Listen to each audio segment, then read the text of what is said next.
What is up, guys? I'm Rick Kakis, and a couple days ago I made a video on 5 incredible hand cannons that you absolutely want to go out, grind for, get the God Rolls to prepare for an upcoming PvE hand cannon buff. And a lot of people in the comment section said, well, that's great and all, but what about exotic hand cannons? So that's exactly what I'm doing today, going over 5 incredible exotic hand cannons that you absolutely want to go out, get, complete the catalyst for, and keep an eye on for this new hand cannon buff, because these things could rocket to the top of the meta. Now, what buff am I talking about? Well, it was unveiled on the Firing Range podcast when Bungie developers were guests that they plan on fixing a problem with hand cannons. Hand cannons took a pretty big PvE nerf with Shadow Keep when the precision damage was adjusted and they could no longer one-shot headshot a lot of red bars out there. Bungie apparently plans to improve this by increasing the precision shot damage, not quite to pre-Shadow Keep levels, but definitely closer to that.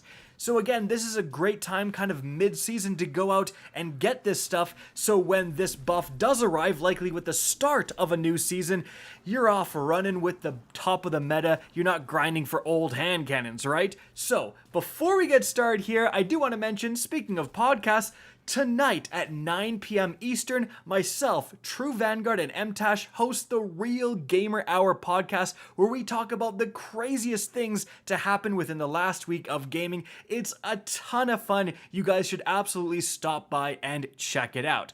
Alright, now let's get started with hand cannon number 5. Keep in mind, these are in no particular order, and first off, we have the Sunshot. So this thing is underrated as heck. Right now, it's actually way better than it normally is because it has a couple of unique perks. So the weapon fires explosive rounds and highlights targets that take damage from it. And importantly, it has Sun Blast. Targets killed with Sunshot explode in solar energy. Now here's the interesting part. When you kill an enemy and it explodes and that kills another nearby enemy, that enemy will also explode.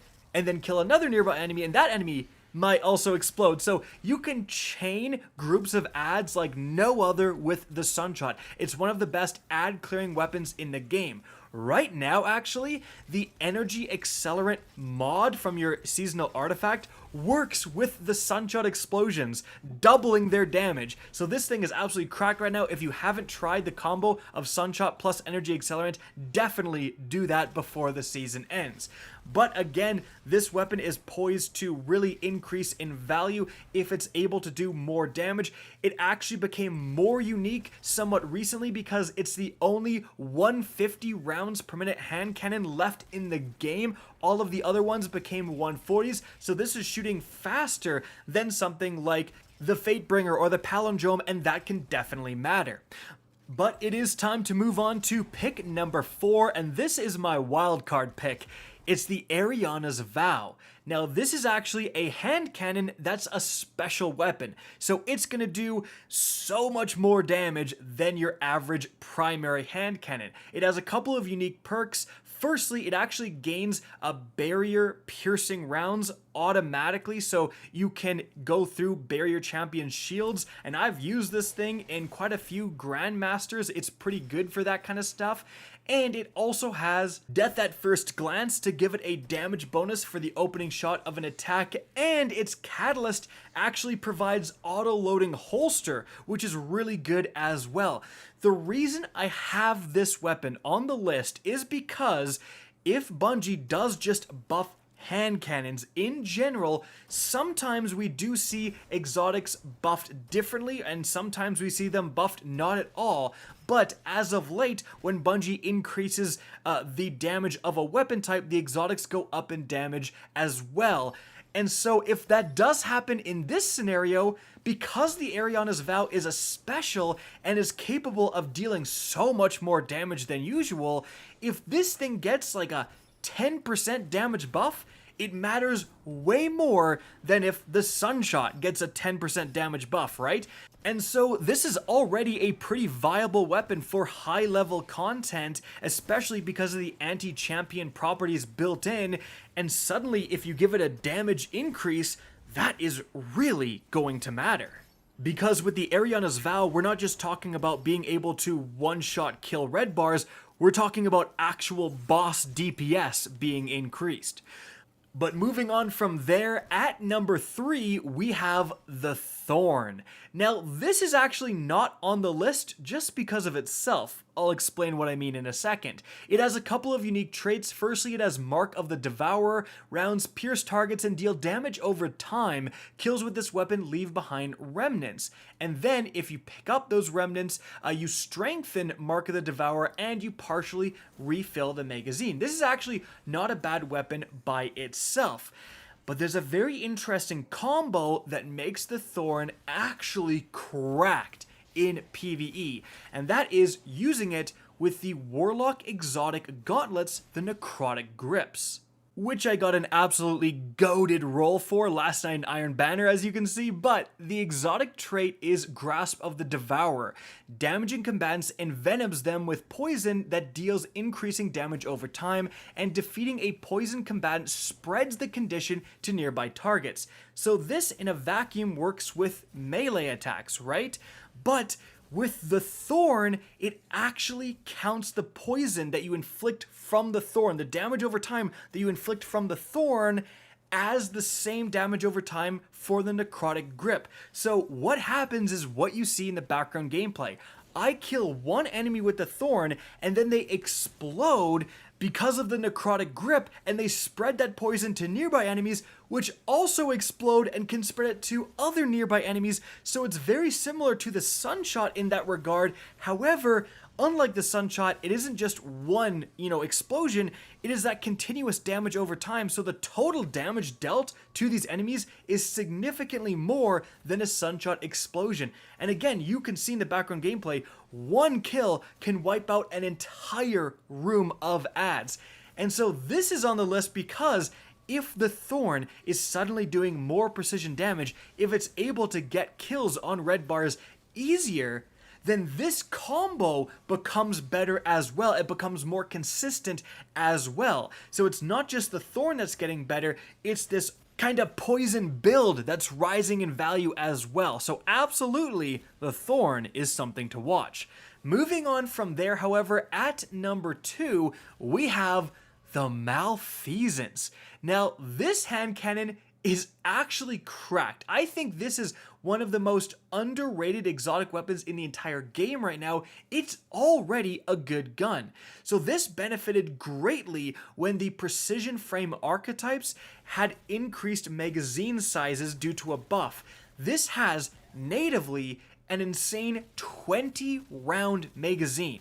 Now you combine that with its exotic traits. Firstly, Explosive Shadow. Shoot tainted slugs that burrow into the enemy. Stacking enough slugs causes them all to explode. And it also does more damage against Gambit invaders, but that's beside the point. This thing actually has incredible DPS for a primary, because literally if you're shooting this and then if you're shooting a normal hand cannon, the additional damage from the explosions will cause the Malfeasance to just rocket past a normal hand cannon in terms of overall damage output. And you can see that in the background gameplay. Even against this Lost Sector boss with just a primary, you can see its health plummet when those explosions do trigger.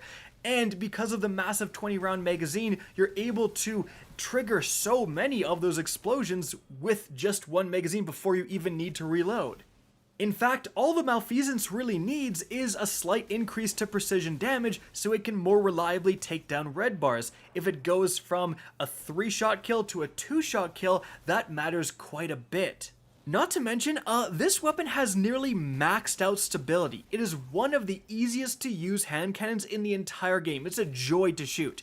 But moving on from there, at the number 1 slot, we actually have the Hawkmoon. And specifically, because you can get random rolls with this, mine, and the one I think is best for PvE, has Surplus. This importantly increases the handling, reload speed, and stability for each fully charged ability. Now the main trait is Paracausal Shot, so final blows and precision hits with the Hawkmoon grant stacks of Paracausal charge, and the final round will deal bonus damage based on the number of stacks. And this thing in a PvE environment is actually really good. I remember doing a raid versus video, taking an entire fire team all using Hawkmoons through the Last Wish raid, and the Hawkmoon, a primary, was able to take down raid bosses just because of how much extra damage Paracausal Shot deals. I mean, you can see it in the background gameplay. I get a couple kills on some red bars, which is really easy to do. This has some of the best stats of like any hand cannon in the game. Similar to the Malfeasance, it's just a joy to shoot. So you kill a few red bars, and then you get that Paracausal Shot, and then you one-shot kill, you know, a yellow bar. And that's fantastic for a primary. Heck, you'll be able to see how much damage this thing does for a Paracausal Shot on the Lost Sector boss. It almost kills it in like one shot. So an increase to precision damage would not only make getting those initial kills easier and more consistent, but I see no reason why it wouldn't also affect Paracausal Shot. And somewhat similarly to when we looked at the Arias Vow, you know, a 10% damage increase is not that much normally. But a 10% damage increase to Paracausal Shot when it's doing like 70,000 damage, that matters quite a bit. But guys, that is it for the video. What do you guys think? Are there some exotic hand cannons that I didn't mention that you think will go up in value massively with a PvE damage buff? Let me know in the comment section down below. I hope you enjoyed this video and found it informative. If you did, please remember to help me out by simply rating and especially sharing this video. If you guys want to see more Destiny 2 content similar to this, don't be afraid to slap that subscribe button. If you want to get in touch with me and keep up to date with the latest channel activity, the best way is to follow me on Twitter at RickCacus. That is linked in the description down below. Again, I hope you enjoyed the video, and as always, have a good day.